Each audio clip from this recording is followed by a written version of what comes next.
Jeg hedder Morten, og jeg underviser i matematik.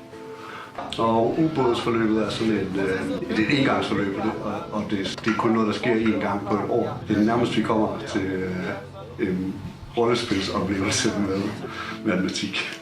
Og der er en masse matematik i det, men det er ikke specielt meget, de skal bruge sådan i løbet af dagen.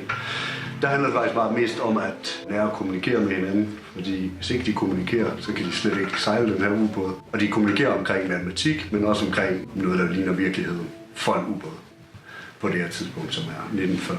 Når de så har spillet lidt tid, så bliver det sådan lidt standard for dem, så kan jeg proppe nogle flere opgaver ind, så matematikopgaver bare ved at lave udkig for eksempel.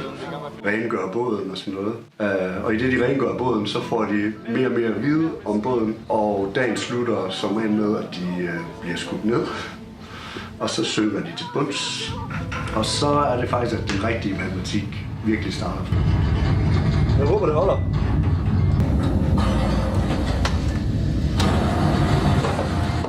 Jeg har ikke lyst. Og vi har lægt.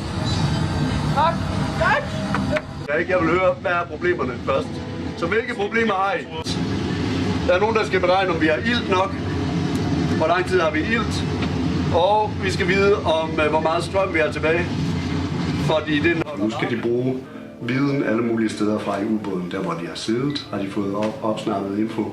Når de har rengjort båden og sådan noget, har de opsnappet info. Og al den viden skal de bruge til at finde ud af, om de kan komme op igen. Og der bliver det sådan en samarbejdsøvelse, hvor det gælder om at kommunikere klart og tydeligt igen, så kommunikation er igen vigtigt her. Og få fordelt opgaver på en fornuftig måde, så at man ikke spilder tiden. Og der er ikke to, der arbejder på det samme. Der må gerne være to, der arbejder sammen på det samme, men der skal ikke være to forskellige grupper, der arbejder på det samme. Og så skal de så til bevis for mig på det her tidspunkt, om de kan komme op. Det lykkes som regel for dem nogle gange med lidt hjælp. Det sjove det er at se eleverne. Pludselig så går der ting op for dem, og de har siddet og arbejdet med nogle tal, og lige pludselig siger, jamen, men det her, det ved jeg jo noget om. Og så kommer de ud, og så længe de kan få det sagt højt, så begynder andre at tage de tal og bruge dem til noget fornuftigt. Et andet sted i ubåden eventuelt. Jeg ved, jeg kan springe fronten af, hvis den rykker sig nu, det er rigtig godt. Ja. De tog så lang tid om at lave det. Færd. Ja, vi siger 143 meter. Okay, så I overlever. Godt.